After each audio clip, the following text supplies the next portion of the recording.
Hello everyone, welcome to another installment of my Revisit With Me series where I re-listen to albums I really enjoy with you all just for fun. Today, I am going to be revisiting Daydream by Mariah Carey. If you would like to skip right to the first song, I will have a timestamp on the screen right here to where you guys can go to. And now onto a couple quick disclaimers. Number one, this is just my personal opinion and interpretation of all the songs. I'd love to hear yours down below. Just keep respectful, please. Sorry for any background noise or dust particles that may occur throughout this video. I'm going to be stopping and giving thoughts as I go along. I'm also going to have to cut out a lot of each song due to copyright. If you see me looking down at my phone, that is just because I'll have the lyrics for each song pulled up. Lastly, if I have any notes I forget to add, check down below. I might have a pinned comment. And let's get into it. The first song is Fantasy. Welcome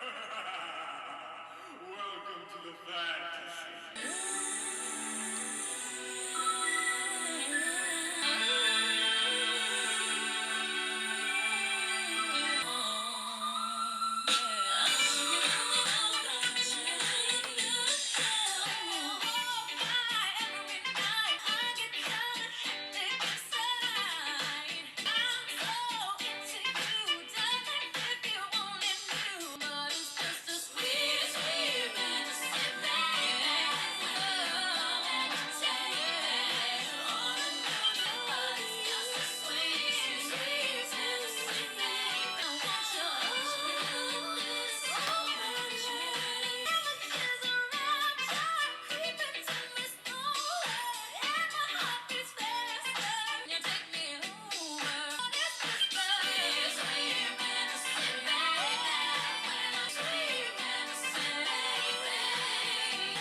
Okay, so my thoughts on the song, definitely an iconic song, something that is a banger, a classic, one that has stood the test of time so well. Definitely one of her signature songs at this point. I just really appreciated how the Genius of Love sample was incorporated, and to this day I think that that is the best way that that sample has been used, and she just really took it to another level. And then I think that the lyrics that she wrote over this are great. And then every once in a while I see someone tweet like, oh, there's something about Mariah's second verses, and I'll have it on the screen right next to me. But the second verse of the song is great, and Mariah is a great songwriter, so definitely shout out to her. As we always say, Mariah doesn't get enough credit as a songwriter. She absolutely ate in terms of the songwriting with this. Her singing on here is just magnificent to listen to. I just really love her voice and the textures that she uses. What she's able to do is absolutely incredible. So she just knocks it out of the park vocally with the song, with just everything that she's doing. Also, going back to the sample really quickly, I thought it was cool how she incorporated that little part in their song whenever they say, I'm in heaven with my boyfriend. This entire song, all of it is just done to perfection, and I just love the song very, very much. And this is a song that I find myself playing more and more lately, and it's just rising up more and more in terms of my ranking of this album, which we will definitely talk about later, and I will show you guys my updated ranking. But as a song, I mean, it doesn't really get much better than this. What she did on the song, absolutely history. And now onto some quick thoughts on the music video. So this is the first time I've seen the music video in a bit. I forgot some of the shots that were in there. For example, like whenever that person is getting a tattoo that says fantasy in there, I completely forgot that that part even existed. But I definitely think that that's cool. But overall, I love the music video. She directed this herself, and she did a fantastic job. And the reason why she directed this video is basically because Tommy wouldn't let her really work with the directors that she wanted to work with. She was kind of like unhappy with her past video, so she was like, I might as well just direct it myself, and she absolutely ate. The fact that Mariah doesn't have an MTV award will never sit right with me. Amazing music video after amazing music video, and we still don't have the Video Vanguard award. Like, that doesn't make any sense to me. I hope that one day they will give it to her in the US. I believe she has it in another country. I think it's like in Asia or somewhere around there. She definitely got a Video Vanguard award. It was just not in the US, but she really needs to get it at this point. Legendary video after legendary video, and this one is no exception. It's just something that really captures the spirit of the song so well, with the roller coasters, and then the choreography on here is so cool. All the shots here, I just really love how everything was like put together, and she just did such a fantastic job putting this entire music video together. And shout out to everyone who was involved in the video and just everything in terms of the creation of the song, because everyone did exactly what they had to do. So I just really appreciate everything as a whole, and this is definitely one of her best music videos. This is probably like in my top 5 Mariah Carey music videos. I think number 1 is still Breakdown. I still love that music video so much, just because it made me appreciate the song more, and also was so much better than I thought it could be. But this video is definitely a staple in her catalog in terms of that. So I just really love everything about this song. Amazing. And now let's get into a couple facts about the song, which I have written down on my phone. So about how the song came to be, it says, I was listening to the radio and heard Genius of Love, and I hadn't heard it in a long time. It reminded me of growing up and listening to the radio, and that feeling the song gave me seemed to go with the melody and basic idea I had for fantasy. I initially told Dave about the idea, and we did it. We called up the Tom Tom Club, and they were really into it. Carey recalled how the writers of the song were really intrigued by the idea, sampling the song, and immediately signed over the rights. After Carey presented Hall with the sample, the chorus, and beat, he developed a familiar groove that he felt would highlight Carey's voice. After they completed the song, Carey's husband and CEO of Columbia, Tommy Mottola, listened to Fantasy and agreed to include it on the album. The cover of the single was shot by top fashion photographer Steven Meisel. A cropped version of the photograph was used as the album cover as well. Hall described his experience with writing the song with Carey. It was a fun thing to do. Mariah brought me Genius of Love, and I laid some strings on it, and I put it into a groove I felt really fit and highlighted her voice. And that song didn't take us but a minute to do, because she really busted that out within 2 days. We did a rough copy and let Tommy Mottola hear it, and he loved it, so all we had to do was bring it back in and mix it. Another cool fact is that in the US, this was the first song by a female artist to go #1 on the Billboard Hot 100 charts, and a second song to do so overall, and it was #1 for 8 consecutive weeks. And also this would be her 9th #1 hit overall, so definitely something that is pretty cool and so deserved for such a great song. Something else I wanted to add is I love her performance of the song at the American Music Awards. I just thought that it was a really fantastic performance overall. The extra whistles in the beginning, and she just absolutely ate that up. Probably one of my favorite performances by her overall. And she talked about it in her book, and she basically said something about like she was like dressed from head to toe because of Tommy, and she kind of like remembers that moment of it. Also, this is such a strong lead single as well. As I said before, Mariah did not miss once in the 90s with her lead single. She ate every single time, and a lot of people would consider this to be her best lead single of all time, and some people debate that with like Honey or Heartbreaker, for example. If I have to pick, I always go with Honey, just because she had so much more control in terms of like her image at that time, because she left Tommy a little bit after she started recording Butterfly, and so the video was something that was different than what we were normally used to seeing from her, right? So that video, just what it means to her and just her career in general, I think that's why I like it a little bit more. But if I just look at the songs, I can understand why people like Fantasy more. Such a great track. So it can be a challenge to choose between those two specifically. If I have to pick, I think I'm gonna give the edge to Honey a little bit, but it is very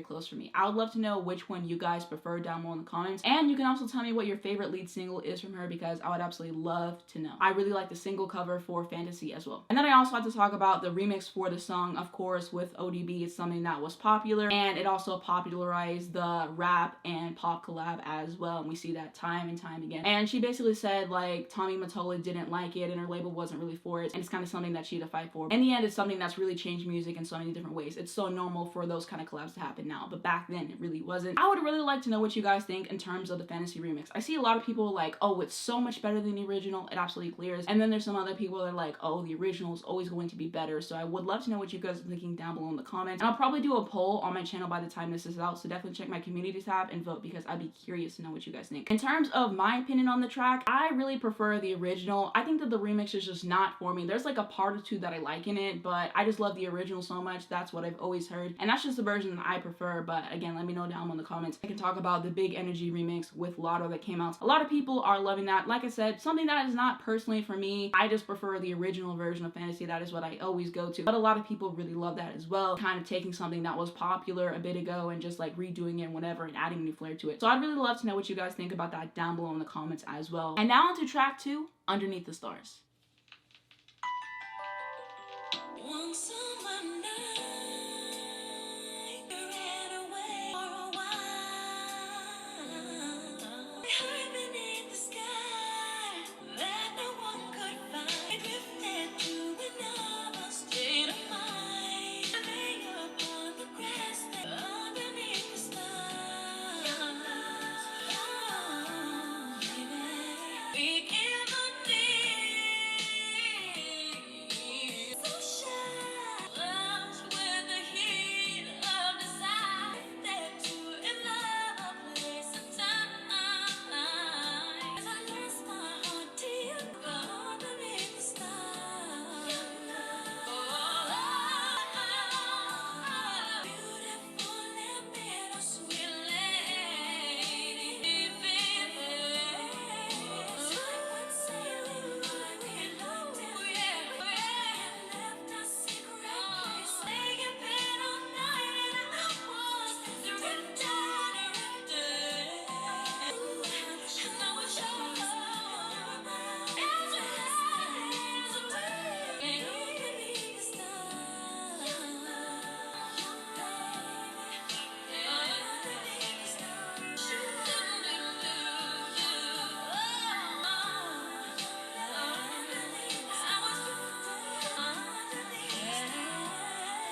Okay, so my thoughts on that track. Such a mesmerizing song, something that is so magical whenever you listen to it, and just a gorgeous track overall. I love the vocal, I love the background vocal on it, just everything about this song is just something that is so immaculate. The production on here is absolutely flawless. It's something that is so fitting as well. I love the lyrics that she wrote over top of it. She can paint a picture so well, and I really appreciate that also. And like I was just saying with Fantasy, it really does not get much better than this song. Like for a lot of people, this is their favorite Mariah song. Depending on the day, I might say that this is my favorite Mariah song. Every single time I think of my favorite Mariah song, 9 times out of 10, I think this one or like 4 other songs. I just love it so much, and it is a fan favorite for a reason. It is such a gem in her discography, and just such a beautiful song in every single way, and definitely one of my favorite Mariah songs and one of my favorite songs of all time. I would definitely rank it as the best song on this album, and it's not even close. That is how much I love this song. This song is something that just gives me comfort every single time that I listen to it, and whenever I listen to the song, I like to just focus on it only, just put my headphones in and let me get sucked into the song, because everything with the production and the vocals is just so immaculate overall, and so I just really try to give this song my full attention every single time that I listen to it, because it's a masterpiece and it deserves nothing less. And something else I wanted to say is that this song often gets compared to 4th of July off of the Butterfly album. A lot of people like that song more than this one. Every single time I think about it, I always lean towards Underneath the Stars a little bit more, and then sometimes I listen to 4th of July and I'm like, maybe this one is better. Both songs are absolutely fantastic, so you can't really go wrong in terms of which one that you choose, but I would slightly give the edge to Underneath the Stars because I love it that much, and I think that there's songs that I like more on the Butterfly album, but 4th of July is still an incredibly strong track overall. In terms of the music video, I think that it's great. I could really appreciate watching it. I remember that this music video came out just a few years ago, like during the Rarities era, I believe, because she said she had the video, I believe, and then she lost it, and then it took her time to find it, and she finally found it in time for that. So I'm just really grateful that we had the music video in the first place, and I just think that it's so cool to have like all the tour footage, and then you have like her just like singing the song, and so I like how everything is like spliced in together, because some music videos is just a tour footage and it kind of like takes you away from the song, but I think because we have the parts of her singing the song, I think that everything really melds nicely together, and just I really like the music video overall. I think that it's very pretty. I can appreciate the aesthetic of the music video as well. In terms of some information about the song, it says Underneath the Stars has a real 70s vibe. We even put those scratches you hear on old records to give it that kind of flavor. It was a good place to start because it got me into the head of making an album that was more R&B, more in the vibe of the Minnie Riperton era, which has always been an inspiration to me. Something else I found out about the song which was interesting is technically this was like a single, but it wasn't really promoted well. I think they only pressed like 1,000 copies of this song, and so because of that, it was like ineligible to chart on Billboard, and so that kind of rubs me the wrong way because, like I said, this is one of the best songs in her entire discography for a reason, and just the fact that they didn't give it the proper promo that it deserves really is something that bothers me, because why would you guys do that? Are you kidding me? So many songs are released as singles, and I'm like, why did they put that out as a single? You have a real gem right here, and they just didn't treat it the way that they should have. So that kind of bothers me in that respect. And Mariah has said multiple times that this is her favorite song on the album as well, and so that's definitely something I wanted to know. I love the version she did whenever she performed it at Tokyo Dome. That absolutely ate, because whenever she has like the drifting part, she actually like belts that note so you can hear it way clearer, because in the studio version you can't really hear it as well, but whenever she performs it live, just having that one note like come out, such a gorgeous version. And sometimes I do listen to that version of the song, but 99% of the time I listen to the studio version. I just think that this song is absolutely incredible in every single way. And now onto track 3, One Sweet Day with Boyz II Men.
Okay, so my thoughts on this song. Honestly, this is the first time that I listened to this song in over a year at this point. I feel like it's one of those songs that after you hear it so many times, you just get tired of listening to it. You're like, okay, I can do without that one. And I'm just speaking for myself. I know that there's other people who feel the same way. I know that there's other people who really love the song because it helped them through a hard time. You know, all respect to you. But for me, after a certain point, I kind of just was like, I'm good with listening to the song. I think there was a point where I listened to it sometimes, maybe if I was listening to the album. And I just don't really listen to it anymore for that reason. Also, as people, I just don't really like Boyz II Men because of stuff that I've heard about them. And also, one of them dissed Mariah. I'm pretty sure it was Nathan. I'm pretty sure he was the one who dissed Mariah. And I definitely think that they're very talented. Of course, have to give them their props for that. But that's basically all that I can give them as people. I just don't really like them. And so basically because of all those reasons, this song is just never one that I reach for. Like every single time I listen to the Daydream album at this point, I always skip this song. And so that's kind of like my notes there. Now, being objective about the song, it is a good song. You know, I think that their vocals complement each other really well. And so it's just satisfying to hear in terms of that. I can appreciate the production. I can appreciate the message of the song and just how it's helped so many people in the world after they lost a loved one. I think that that's very important and I do not want to diminish that in any single way as well. This is just a song that I'm okay with not listening to. You know, this song could be deleted tomorrow from the Daydream album. My life would be exactly the same. And that's just how I feel about it. There's so many people I follow on social media who love One Sweet Day. My cousin said that it's her favorite Mariah Carey song. And I'm like, there's way better Mariah Carey songs out there. That's her personal opinion there. But it's always interesting to see how certain people feel about songs. In terms of the music video, I can appreciate it for what it is. I'm pretty sure that Mariah says something along the lines of basically they recorded her meeting them. And I think that video is actually of them recording the song in real time. But I'm pretty sure she said that they did this just because Boyz II Men were so popular at the time. She was like, if we don't shoot the video now and just get all this footage, we're just never going to get it. And so I think that was like her rationale behind it in terms of that. But I can definitely appreciate the music video. I love a good recording studio moment. About the song, it says, I wrote the initial idea for One Sweet Day with Walter, and I had the chorus and I stopped and said, I really want to do this with Boyz II Men because obviously I'm a big fan of theirs and I just thought that the work was crying out for them. The vocals that they do, so I put it away and said, who knows if this could ever happen, but I just don't want to finish this song because I want it to be our song if we ever do it together. The whole idea of when you lose people that are close to you, it changes your life and changes your perspective. When they came into the studio, I played them the idea for the song, and when it was finished, they looked at each other a bit stunned and told me that Nathan Nate Morris had written the song for his road manager who had passed away. It had basically the same lyrics and fitted over the same chord changes. It was really, really weird. We finished the song right then and there. We were all kind of flipped about it ourselves. They had a lot to do with that. I know some people won't believe it, but we wouldn't make up such a crazy story. Also, another fact about this song is that it was #1 on the Billboard Hot 100 chart for 16 weeks, and it became the longest running #1 song of all time, and it held onto that record for 23 years until 2019, whenever it was beaten by Old Town Road by Lil Nas X. Also, this song was declared Song of the Decade by Billboard, but then they changed their rules and like how they measure it, so technically it's not Song of the Decade anymore, but at one point it was. And now on to track 4, Open Arms. Lying beside you, feeling your heartbeat, softly whisper, oh, sincere, sailed on together, and you are all I want with open arms, believe what I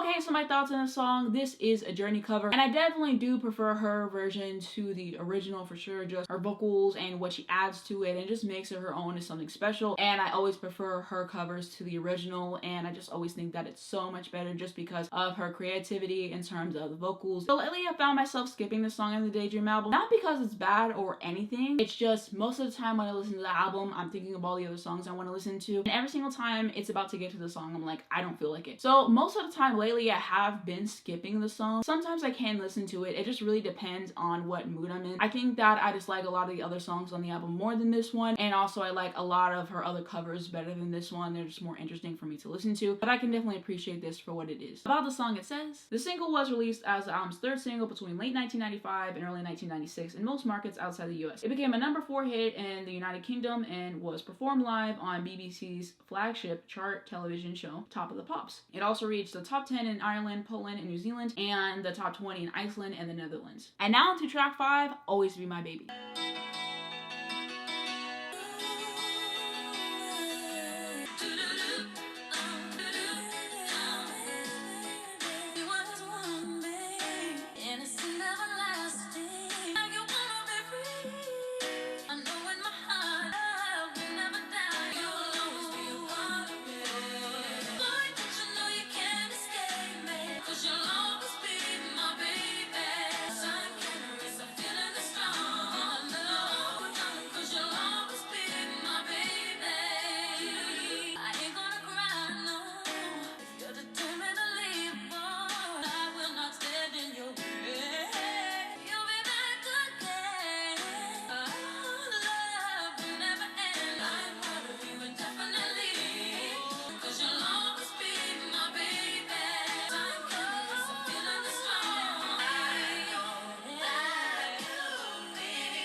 Okay, so my thoughts on this song.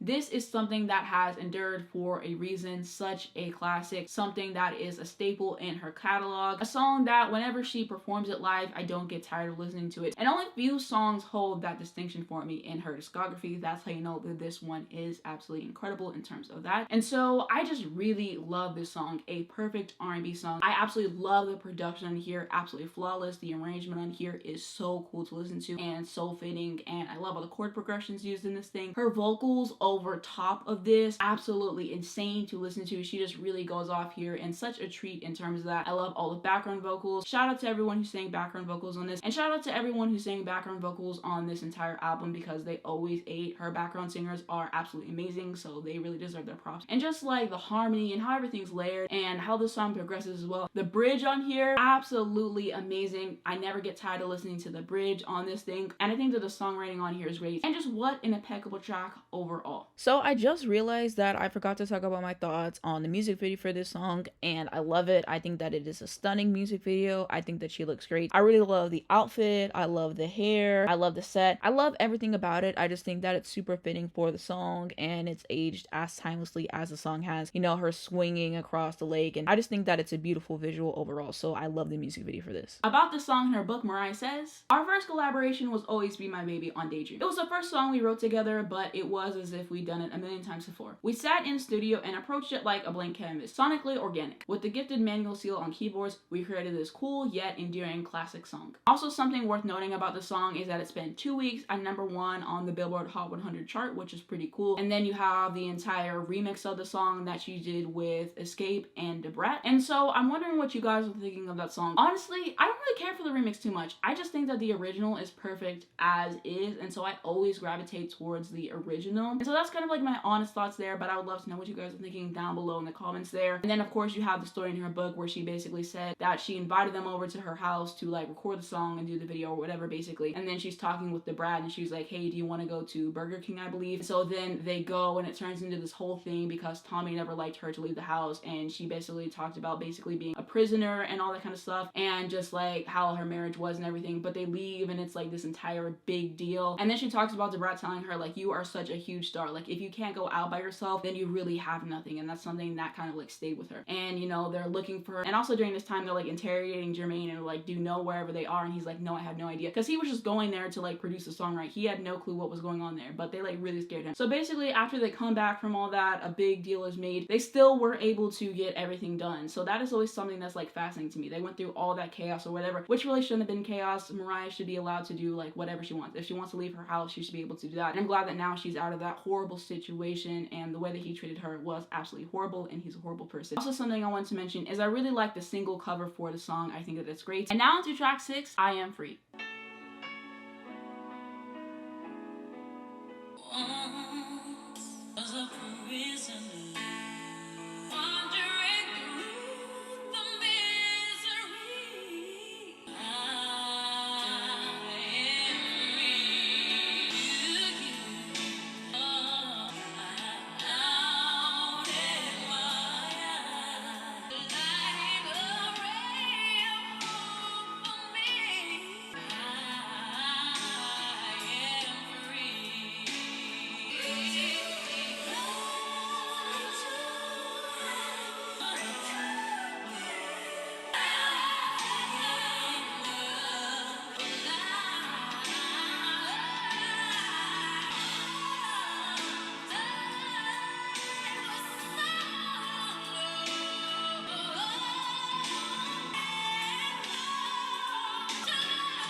Okay, so my thoughts on this song. It's definitely a track that stays with you. Like the arrangement for this song, I think is something that is sublime. I really love her vocals over top of it. And just the way that the song progresses is something that is so gratifying to listen to, as well as her vocals and just the way that they build up. She just really goes off on this song. And so I love her vocal performance on this song. It is just absolutely mind-blowing. And then I also really love the production and how lush it is. I love the piano on here as well, and I can appreciate the lyrics for the song too. I definitely think that those are great. And this one seems more so of like a gospel song, and I can really appreciate her gospel songs in her discography. A lot of times whenever I ranked her albums, I would put the gospel song in #1 just because I felt like it was the best song on the album. It was the one that moved me the most. And so I just always really appreciate her gospel work just because of the kind of pocket that she gets into. The songwriting is always incredible, and it's just something that I enjoy listening to time and time again. And so I can just really appreciate the song overall. I think that it is well done on all fronts. So a while ago, I watched this Audible interview with Mariah, and she was asked about the song, and here's what she says. What it was about was a spiritual freedom that I felt. That's what the song is. It's like my saving grace in that way, because it's holding on to faith and to God no matter what you're going through. One of my favorite things with that song was recording the background vocals. And now into track 7, When I Saw You.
So my thoughts on this track. Honestly, it kind of bores me to listen to. This is one that I've never really cared for all that much. Some people really love this song, so like I was saying earlier, it's interesting to hear people's perspectives on songs. This is one that never really moved me. I think that her vocals on here are breathtaking to listen to, and I think that the most interesting part is probably the bridge. I really like what she does there. Every once in a while, I listen to the song because I think that she gave a great vocal performance on here. But overall, this is one that I practically never listen to. 9 times out of 10 when I listen to this album, I skip this song. This song just feels really bland to me, not something that I can really get into. I don't even think she cares for the song that much. It just sounds like something that she did to make the label happy and to appeal to like a certain audience. Because I watched an interview from this time and then they were talking about the song, and then she talked about Underneath the Stars being her favorite song on the album. And this is just something that kind of feels generic. It doesn't really have that special feel to it, at least to me. I can appreciate the sentiment and what the song is going for, but overall it's not something that I can really connect with and enjoy. But that's my personal opinion on the song,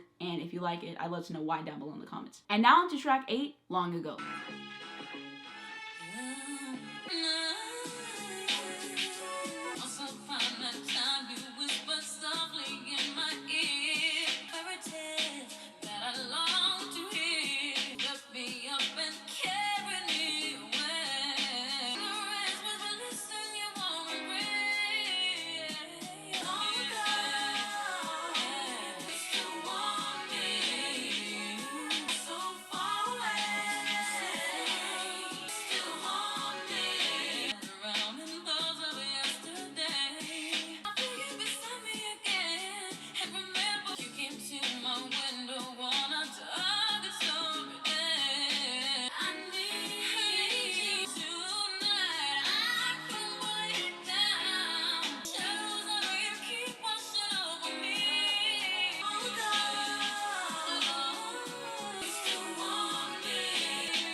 Okay, so my thoughts on this track. Such a cool song overall. I think that it has a great groove to it, which is something that I can always appreciate in a song. Her vocals on here are spectacular to listen to. I love the background vocals. Everything that she's doing here vocally is outstanding. So I really love what she does here vocally, of course. And then I can also quite appreciate the production of it. I just think that it is incredible. And this is a song that I feel like I've always enjoyed, but like this past year specifically, I don't know what happened, but I was like, this song is it. So I've been listening to the song so often, like out of context of the Daydream album, and I just enjoy it so much. And it's like I have a newfound appreciation for the song basically, and so I would rank this very high in the Daydream album, and like I said, you will see my ranking later. But I just love the song so much. I think that it's strong. Like I said, I think it's a cool track. It's giving me like walking home to school vibes or like driving late at night, and just the atmosphere that the song has is just truly unmatched. I like how it makes me feel, and just such a great track overall. About the song, it says, Long Ago, the second song she wrote alongside Dupree and Sill, which contains a strong hip-hop background. Her vocals in the song were described as sliding over the insistent bass line like silk. Long Ago contains a sample of Zapp's More Bounce to the Ounce, which I can appreciate how it was incorporated. Also, regarding any background information on the song, I might have something coming for you soon. If that is the case, I will have a pinned comment down below. I'll probably post it somewhere in my community tab and stuff like that, but there may be more information coming. And now to track 9, Melt Away.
Okay, so my thoughts on this track, absolutely gorgeous to listen to, a very lush production here, and I just love everything that is going on. And listening to it again, there are definitely elements of the production that I picked up on once again. And that's what I really like about her music. There's so many songs that I listen to hundreds of times, for example, and then I'll hear a background vocal that I never heard before because she puts so much detail in it, and so that's always something that I really appreciate in terms of that. And I love the lyrics over top of this, of course, especially the bridge, the songwriting on there particularly is fantastic. And so I just really love how the song makes me feel to listen to. And her vocals on here are absolutely impeccable. I love what she is doing there. It is just something that I love listening to every single time. And overall, this song is just flawless. I love it very, very much. About the song, it says, Melt Away was a song Carey produced on her own and co-wrote with Babyface. And I definitely think that her production on here is fantastic, like I was just saying. And as I said before, we do not talk about Mariah Carey, the producer, enough. I mean, come on, this is the same woman who got a Producer of the Year nomination for Emotions at just 21 years old, and the second woman ever to do so behind Janet Jackson, of course. I truly do appreciate her work with Babyface, and I think that he is an amazing producer, probably one of my favorite producers of all time.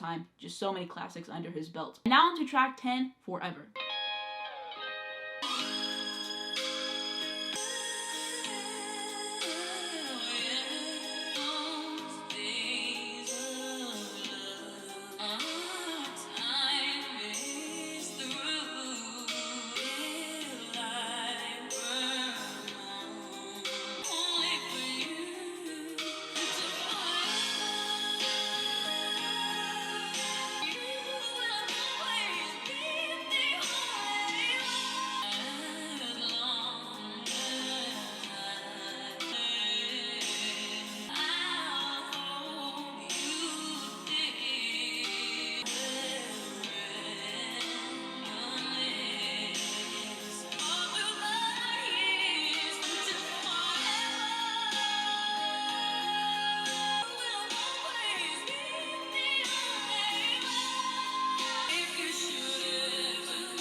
Okay, so my thoughts on this track. I think that this song is sensational overall. Like, her vocal performance on here is absolutely stellar to listen to. I really like the background vocals at the bridge particularly. It's something that reminds me of the 60s in the best way, so I think that those are cool. And then I also love the production on the song. It is something that is so beautiful, something that is so grandiose, and that really pulls you in, and something that's so fascinating to listen to as well. I can appreciate the sentiment and the lyrics of this track. And so overall, I really do appreciate the song. And the fact about the song is that it was released as an airplay only single. I really think that they should have given this the promotional push, because I really think that this is something that could have been successful for her. Like, this is something that is a grand sweeping ballad, and we know that fans loved that during that time, and I think that this could have been something bigger for her had they promoted it correctly. And I just think that it's a great song, so I really do love it. Now on to track 11, Daydream Interlude, Fantasy Suite Dub Mix.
Okay, so my thoughts on this track. It is something that is so refreshing to listen to and something that I appreciate every single time that it comes on. Shout out to David Morales for the production on this thing. He absolutely ate. I love the piano on here. I love all the instrumentation. I just think that this is a great track overall. Her vocals on here are fantastic to listen to as well, and just something that feels like a nice little interlude in the best way and works so well overall in context of the album, so I can appreciate it. And so many times whenever I see people ranking the songs on this album, or if they have to choose their least favorite, why do I keep seeing people pick this song? Out of every single song on Daydream to say is your least favorite, you pick this one? Like, that doesn't make any sense to me. And every single time I see that, it's just like, why do we go with this? Of course, everyone's entitled to their opinion, but that's just something that I always think. And now into the 12th and final track, Looking In.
Okay, so my thoughts on this track. This is something that feels haunting. How that piano and the instrumentation in the song is just incredible because it is something that fits so well with the lyrics, and I can really appreciate the instrumentation. I love her vocals on here and that juxtaposition of her singing about what her life is really like, saying, you know, you'll never know the real me. And she's just singing it so beautifully, so I can kind of like appreciate the juxtaposition of that as well. And this is something that is very vulnerable. It is very raw. It is something that stays with you and a very personal song overall. And she said before that she wrote the song alone in 15 minutes and that it was kind of just like pouring out of her. And this is something that really hits you listening to it, especially that last verse. Well, here I am for all of them to bleed, but they can't take my heart from me and they can't bring me to my knees. They'll never know the real me. That is absolutely bone chilling. That is absolutely devastating. And she's also said that she kind of had to like sneak this on the album, basically something like that. And I'm really shocked that she was able to get this on the album at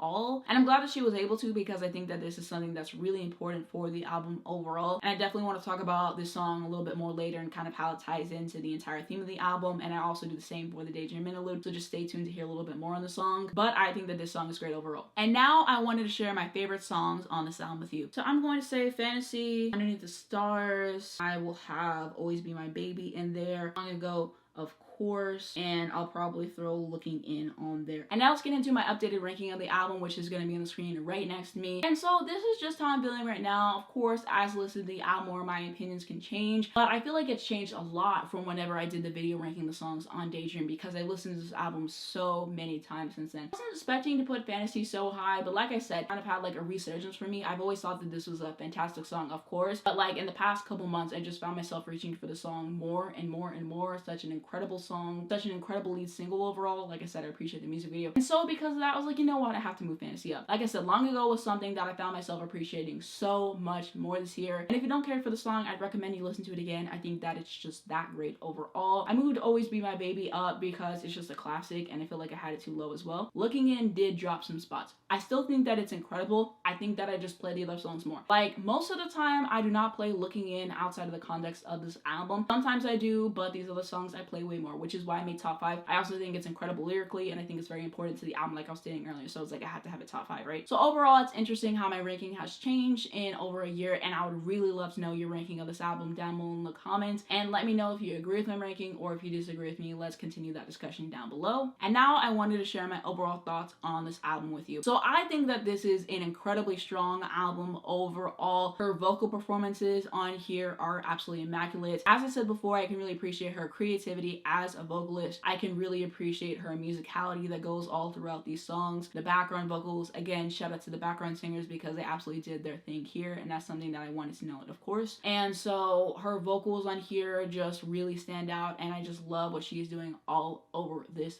album. And I can also appreciate the harmonies and the background vocals and the stacking vocals, and just everything that she does vocally is a treat to listen to on this album. One of the best singers of all time for a reason. And so I can also appreciate the production on this album. I love how lush it is, and I just think that it is fantastic overall. So I really love the production on this thing. Very well done. And then I also really love the songwriting on here. As I said before, Mariah does not get enough credit for her songwriting. One of the best songwriters of all time, easily. And I can just really appreciate how she paints a picture and just writes some incredible songs that have really stood the test of time overall. And so the songwriting on here is absolutely amazing. And this is definitely one of the best albums in her discography. I would say that this is her second best album, right behind Butterfly. A lot of people would say that this is their favorite Mariah album, and I can definitely see where they're coming from there. I think that this album is one of the best albums of all time, and one of the best pop albums of all time, of course. I just love it that much. And so this album overall as a package is something that is really strong, something that is worth listening to if you have not already. With this album, she was basically back into making more so R&B music, and she said that the label whitewashed her music, and like I said, that's very prevalent in music box, and she had to fight very hard to even get to this point of like getting back to R&B music. And I'm just really glad that she had such success that they couldn't really deny her the chance to be more involved in terms of how her music came out. I do think that this is a very important album in her catalog, and I think that she is a great R&B artist. So I'm really glad that she was able to get back to making more so R&B music, and it's something that I can really appreciate. And it's unfortunate that she had to fight this hard to make the music that she wanted. I feel like she should have been given that control in the first place, but I can definitely appreciate this album for what it is. I think that possibly there were some concessions to be made in a song like Forever, and also When I Saw You and Open Arms, for example. Like, I feel like these are songs that she recorded because the label wanted her to do it, also because she didn't want to alienate a certain fan base who really supported, you know, her big ballads and stuff like that up until that point. And maybe she likes those songs more than I would think. I'm completely open to being wrong on this, but I remember someone asking her to do Open Arms, I'm pretty sure, and she was like, if you can get this to 327,000 retweets or something, I'll do it, which means she doesn't like the song because that's a lot of retweets for someone to get. And I had the same feeling about the other two songs. So like I said, I'm completely open to being wrong about that. I do think there were some concessions to be made, but overall, even with those, I still think that this is a fantastic album. Okay, so I kind of wanted to elaborate on the point that I was making earlier in terms of talking about there having to be some concessions made with the examples that I stated, and also saying that she didn't want to alienate part of her fan base at the time, and that's why she had some of the big ballads on the album and stuff like that, and also to appease the label. So essentially, I remember her talking during the Rainbow era and saying, like, obviously I'm not going to alienate part of my fan base, like, I'm not stupid, I know people want to hear these big ballads from me, so I'm definitely going to give them those. And so that's definitely something that is worth noting. She's definitely aware of that as well. As I just talked about, she had to fight very hard to get back to making more so R&B music because they whitewashed her, and she basically said she had so much success with what she was doing during that time they couldn't really deny her. So they stopped fighting her for the most part, but concessions still had to be made for the label and stuff like that as well. And it's also worth noting that she was married to Tommy Mottola during this time, who was not only very controlling in her personal life, but also very controlling in her career as well. So there was only so much artistic freedom that she was going to get at the end of the day. Sometimes she still had to give in rein. So basically the reason why I like the Butterfly album better than Daydream is a little bit after she started working on the Butterfly album is when she leaves Tommy Mottola, who was the head of her label, who she was married to, right? And so she's able to have even more artistic freedom, and she's able to go more R&B and have hip-hop elements into her songs as well. And that really pays off in a song like Breakdown, which has features from Crazy Bone and Wishbone from Bone Thugs and Harmony, right? She was just able to do more because she wasn't married to him, and she was just able to be more in control of her music as a whole, which is important. And then she also had more control over her image as well, so she could wear what she wanted and she didn't have to wear these longer ensembles, right? And going back to her having more artistic freedom regarding her music, right? So something worth noting in this is that the lyrics on here are more personal, and she's talking about actual experiences that she went through. She basically said, like, daydreaming back, I was just making stuff up. like this wasn't really my reality, right? And so Butterfly, she's able to have more personal songwriting. I think the songwriting is better. The vocals are more intricate and layered, and so I love what's going on there. Overall, I think Butterfly takes the cake because it was her peak as an artist in terms of songwriting, performances, all that, in my personal opinion, basically. And so that's why I like it more. And like I said, even though she did have a lot of success early on, she was only going to get so much artistic freedom because at the end of the day, she was still married to Tommy Mottola and concessions had to be made. On Butterfly, she didn't really have to do that. Do I think Whenever You Call can kind of be a concession for fans? Sure. But at the end of the day, I think she was able to achieve more so what she wanted with Butterfly than she was with the Daydream album, with all the factors that I was kind of talking about. I think that she got pretty close with what she was initially trying to do for Daydream with the concept and everything. Like I said, I do think concessions had to be made, but on the whole, Butterfly, she didn't really have to adhere to that, as I was mentioning, and Butterfly is her favorite album of hers. She said this multiple times. I think that she just has a soft spot for that album, and so that's essentially why I like the Butterfly album more. And I also think it's just personal preference and me liking the songs more and stuff like that, but I definitely wanted to know that as well. And then also, I'm sure that there's concessions that she had to make after this because she switched labels and stuff like that. You know, they made her release Through the Rain as a lead single from Charm Bracelet and stuff like that, so she had to make concessions after that. But Butterfly onward, she had a lot more control of how she wanted her music to sound, and her music wasn't really getting whitewashed and stuff like that. Like I said, even though there were concessions made, I think that this is still a fantastic album. She is great as a producer, as a songwriter, and as a singer, of course, and so I still really enjoy this album, but I figured that I would go into more detail and explain it more because I feel like I didn't really get to the heart of why I was saying that, so hopefully this all makes sense. Next up, as people have said before, this is a concept album. I'm kind of deriving this from a YouTube comment I read a bit ago, and of course that'll be on the screen right now just so you guys can see it. But basically, the album starts off with fantasy and just saying like, I wish you were here with me, it's just a fantasy, and kind of like that whole vibe, right? And then throughout the album, the production is really lush and just fantastic to listen to. And then we get to the Daydream Interlude, and then she's just saying it's just a fantasy, and she's kind of just like reminding you that this actually isn't real. She's just making this up in her head, right? And then you get to looking in, and this is essentially shattering people's perception of her, because you look from the outside in and you're like, wow, she's living such an amazing, lavish life. I wish I could be doing what she's doing. But she's basically saying, you guys don't know the real me, and I'm actually suffering, and I'm just going through a lot in my personal life, essentially. And this is just something that is important overall because it's a complete contrast to what her image is, because some people looked at her at the time and just thought like, oh, she's just this diva, she's just this pop star, she's just blah blah blah, and they didn't really understand the depth of who she was as a person. They didn't understand how she grew up, and they didn't know what was going on in her personal life. So, you know, you just look outside in and you think like, oh, she's living the best life, and she's telling you in the song like, no, I'm actually suffering. What you're seeing is not the reality that I'm living. So like I said, this is something that is bone chilling. It's something that is in a very important moment on the record, and I'm really shocked she was able to get this on the record again, but it's something that was needed, and it's something that just really stays with you every single time that you listen to it, and is something that is just so devastating and heartbreaking. So I think that once you realize that this is a concept album, it gets way more interesting to listen to, because then you start looking at her lyrics more and just putting everything together. And so I definitely think that this is something worth noting, and she is a genius for how she put this album together. So definitely shout out to her, shout out to everyone who worked on this album, and I can really appreciate the sequencing on this album, and it's just something that is incredible overall as a body of work, like I was mentioning earlier. And it's really unfortunate that she wasn't able to enjoy her success at the time because her personal life was so miserable with everything Tommy Mottola was doing behind the scenes, not letting her leave the house, telling her that she has to wear like these certain ensembles and stuff like that, having those little like intercoms in the house, and just all that. Like, he put her through a lot, and so she just deserves so much better than what he put her through. And like I said, I'm really glad that she's out of that situation, and he's a horrible person. But it's definitely something worth noting because this is one of her most successful albums, and this was a huge era for her. She was literally everywhere, and she had so much success during this time. She literally had 3 #1 singles, and those 3 #1 singles, by the way, spent a combined 6 months on top of the Hot 100 chart, which is huge. Songs now cannot even do that. It stays at #1 for 1 week and boom, it falls off. But it was just a different ball game back then, and she was just so successful in what she was doing, and having sold out show after sold out show, and just such a huge artist overall. And so the fact that she didn't get to enjoy her success is something that is so unfortunate overall. Like I was saying, this era was huge. It's one of the most memorable eras across her entire career, and so I can appreciate this era for what it is. Like I said, it's really unfortunate that she was going through so much in her personal life. She deserved way better. I think that we got some great looks during this time, and I can appreciate the album as a whole, and it was such a cultural moment. So that's what I will say regarding the era. About the title of the album, Mariah says, my executive assistant at the time thought it was a ditzy title for an album. I'm glad I didn't listen to her or the rest of the corporate morgue. All I did at the time was daydream daydream, sing, and endure a lot of bleakness. It remains one of my favorite albums to this day. In honor of the album's anniversary this year, here's what she had to say. Happy anniversary, Daydream. My most bittersweet album. If you read the book, you'll know why. Oh, and I believe it's 11 times platinum, by the way, but we like the sound of diamonds. Another thing that I wanted to say about this album is I do not like the album cover at all. Like I've said before, it's just a zoomed in picture of the fantasy single cover. And so I think that for this album, one of her best albums, I think that we should have had a different album cover. I think that the colorway fits perfectly and I really like the gold text over it, but overall I just don't really care for the album cover very much. It's kind of something that I've gotten used to at this point, but I feel like she has a lot of better album covers and this one just deserved something better in my personal opinion. The next thing that I wanted to say is that she got robbed at the Grammys. How does she get nominated for 6 Grammys and she loses all of them? Because the Grammys are racist. It's just ridiculous that she did not win a single Grammy for this album. And she's even said that she didn't really expect to win anything, but she figured that When Sweet Day might win just because it was such a huge song and it was also something that really impacted a lot of people and helped them through a tough time. And so the fact that she didn't even get a Grammy for that is just really shocking to me overall. And it's just so interesting how they did her, because how does she only have 5 Grammys? That doesn't make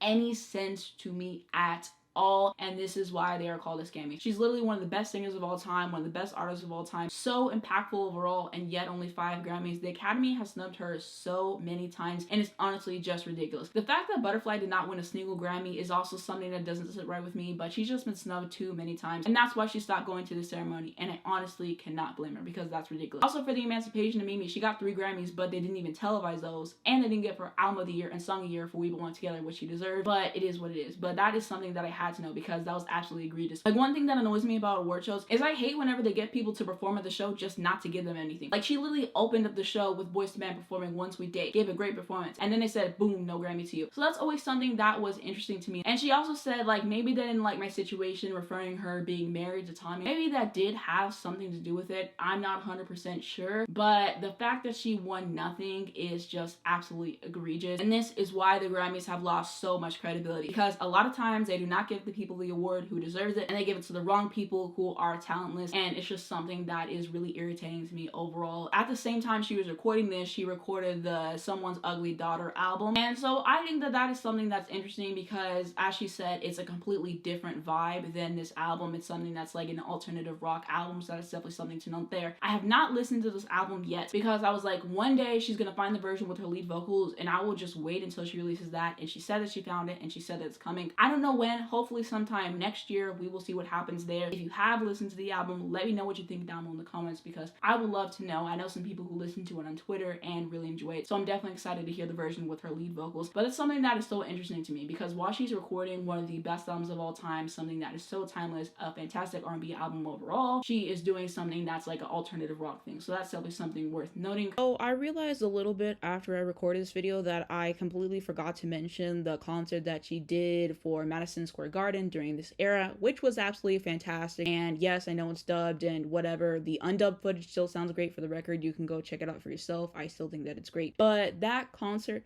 was absolutely incredible. What she did to make it happen is just something that took it to the next level, because I always liked the studio version of Make It Happen, but it's like once you hear the live version, the studio version just doesn't hit the same, because the atmosphere that comes whenever she performs this live is just unmatched, and I appreciate it so much. You know, you have the whole I See You Up There part, and I appreciate the vocal performance here more. So I really love the Madison Square Garden concert. I cannot believe that I completely forgot to mention that version of Make It Happen, just absolutely exquisite. Definitely one of my favorite Mariah Carey songs of all time, in my top 5, 100%. And then also I can appreciate the Tokyo Dome concert, which she was able to put onto the Rarities album, of course, which I love listening to. I mean, come on, Just Be Good to Me absolutely ate that up, and so that's like one of my go-tos at this point. And then, like I said, I really like that version of Underneath the Stars as well. So those are kind of notes that I'm like, I cannot believe that I forgot to talk about that. Also, something worth noting is that I did do a similar video to this on the Butterfly album, and there's so much more detail I was able to go into because she talked about the album so much in her book and in interviews. So if you want to see a similar video to this where I go into so much more detail and really break everything down, then definitely go check out my Butterfly video. I will have a card on the screen right now to that particular video if you guys want to check it out. So I just realized that this is something that I wanted to share. But basically, like I said, most of the time I listen to Daydream, I listen to most of the songs, and the songs that I skip are going to be One Sweet Day with Boyz II Men. Right now, I have been skipping Open Arms. Like I said, I don't think that that's a bad song necessarily, and When I Saw You as well. So I basically just listen to it in order 90% of the time that I listen to it. But I did make my own little playlist, and I will have have a note on the screen right now just showing you guys the order, but basically I listened to it this way sometimes. It would have been cool if she would have done a reissue of the album and basically just added these tracks in, just because I think that it hits more sonically than the other 3 tracks, more so of an R&B feel. So sometimes I do listen to it this way. It really depends on how I'm feeling. Most of the time I don't, but I thought that this was something cool and worth noting because I was like, I have to share my thoughts on the Rarities tracks, of course. Like I said, Love Just Be Good to Me, definitely a favorite for me at this point. One Night is good, I like it, and Slipping Away is absolutely phenomenal, and so I can really appreciate that as well. So this is kind of how I listen to the album sometimes, and I figured I would share. Something else I wanted to say is that if you put this album right next to Janet Jackson's Rhythm Nation 1814 album, it looks so good. I didn't notice this until recently whenever I put those 2 vinyl right next to each other, but it looks fantastic. 2 of the best pop albums of all time by my 2 favorite artists of all time, and the way that I have it is Mariah's on the left and Janet's on the right, so I think that you should do it that way, but that's like a little note that I've been thinking of that I wanted to add. This is an album I would highly recommend listening to if you have not already. Just for the vocal arrangements alone, you have to check this out. This is something that is so intricate and just so well done overall, and her vocals on here are nothing short of amazing, so you definitely have to check it out just for that alone. And then you have her amazing songwriting on here, as well as the production and instrumentation on this album, and it is just something that I love very much. But like I said, if you haven't listened to it already, definitely check it out. So I'm really glad that I got to do this video overall. I'm posting it later than expected, and I honestly had a lot more to say about this album than I really thought. I had some notes written down, of course. I had an idea of what I was going to say going in, but this is just such a huge album, and I didn't realize how much there was to cover until like I sat down and actually recorded this video. But I'm really thrilled to do it, and this actually was not a video I was going to do at all, and someone suggested that I do it, and I thought that for the anniversary of this album, happy 27 years to Daydream, by the way, that I would do it. So I thought that this would be something that would be fun, and I felt like I could add so much more and make it a lot better than the video whenever I ranked all the songs on the album. So that's kind of why I chose to do this video. So definitely shout out to the person who recommended me to do this video, because honestly, if you hadn't, I just don't think that I was going to do it. Also, I wanted to take a second to talk about the shirt that I'm wearing. So if you're curious as to where I got this, it was actually from Mariah's website. If you're interested in one, I will have a link down below in the description. But that's going to be it for my thoughts on Mariah Carey's Daydream album. I would love to know what you guys are thinking down below in the comments. What are your favorite songs? What are memories with the album? Any important information that you want to add, leave them down below. Let's continue the discussion there. If you wanted to see more videos on Mariah Carey, I will have a card on the screen right here to where you guys can go to. That just takes you to everything that I've done at this point. I think I have over 20 videos on her at this point. I've ranked all of her albums. I have a lot of content on her. You guys can definitely check those out. I'll also have it at the end of this video, a link down below in the description if you want to check that out as well. Thank you so much for watching. If you did enjoy it, give it a like down below. It helps me out a lot in the YouTube algorithm. I very much appreciate it. And subscribe right down below if you want to see more videos like this. If you hit the bell, you get a notification to your phone when I post, so you not miss when new videos come out. The first link down below in the description is going to be my second channel. I just posted a new video on there recently, and that was me reviewing the Harry Styles concert that I went to. I had a bunch of footage from the concert as well, and I went into a lot of detail about the show, so you guys can check that out. I also did 2 reactions. One of them was for Taylor Swift's music video for Bejeweled, and the other one was for Adele's music video for her song I Drink Wine. And more is to come on the second channel, so definitely subscribe if you want to see more of me over on there. I'm also going to have my Twitter, my Instagram, and my Spotify if you'd like to follow me, as well as a link to stream this album. Thank you guys so much for watching this video, and I'll see you in my next one.